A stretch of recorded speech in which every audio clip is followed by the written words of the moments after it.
할렐루야, 반갑습니다. 여러분, 계속해서 말씀을 나누겠습니다. 디모데후서 4장 1절과 2절입니다. 하나님 앞과 살아있는 자와 죽은 자를 심판하실 그리스도 예수 앞에서 그가 나타나실 것과 그의 나라를 들고 엄히 명하노니 너희 말씀을 전파하라. 때를 얻든지 못 얻든지 항상 힘쓰라. 범사에 오래 참음과 가르침으로 경책하며 경계하며 고라라.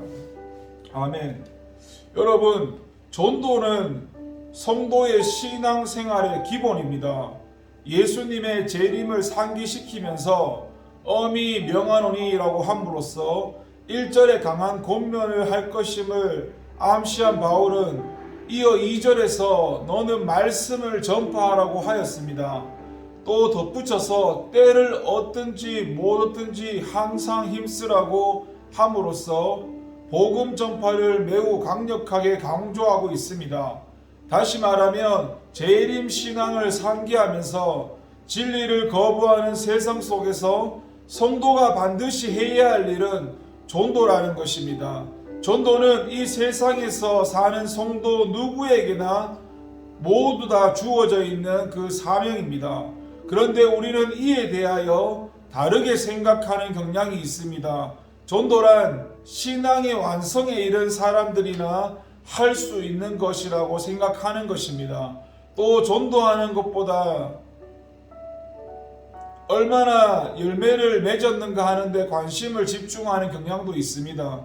성경은 분명 우리에게 전파하라, 또 때와 상관없이 항상 힘쓰라라고 명령합니다. 특정한 사람에게 전도 사역을 국한시키거나 전도의 열매의 양이 중요하다라고 성경은 말하지 않습니다. 전도란 주를 믿는 성도에 있어서 기본적인 생활 양식으로 자리 잡아야 할 행동 지침인 것입니다.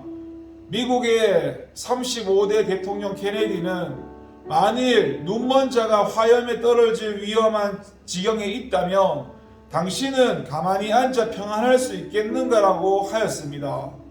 주님의 재림의 때가 임박하여서 내 가족이나 내 친구나 내 동료가 영벌에 처할 위기에 놓여 있는데 어찌 팔짱 끼고 가만히 앉아 있을 수 있겠냐는 말입니다.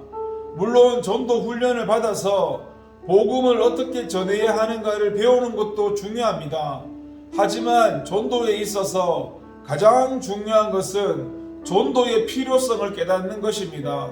세미나에서 훌륭한 전도의 지침을 따로 교육받지 않아도 한 영혼을 사랑하는 열정만으로도 전도는 가능한 것입니다.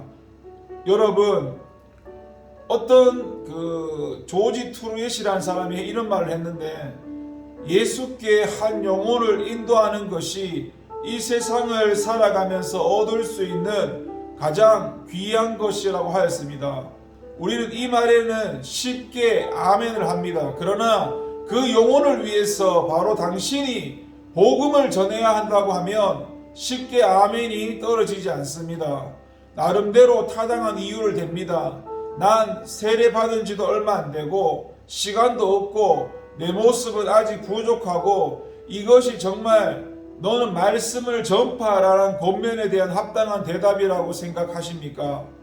그 어떤 이유로도 변명할 수 없는 명령이 바로 복음 전파의 명령입니다.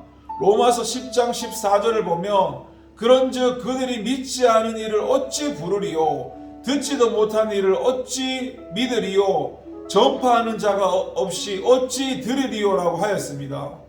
복음을 전하는 자가 없이는 사람들이 복음을 믿을 수 없다는 말입니다. 지극히 당연한 말입니다.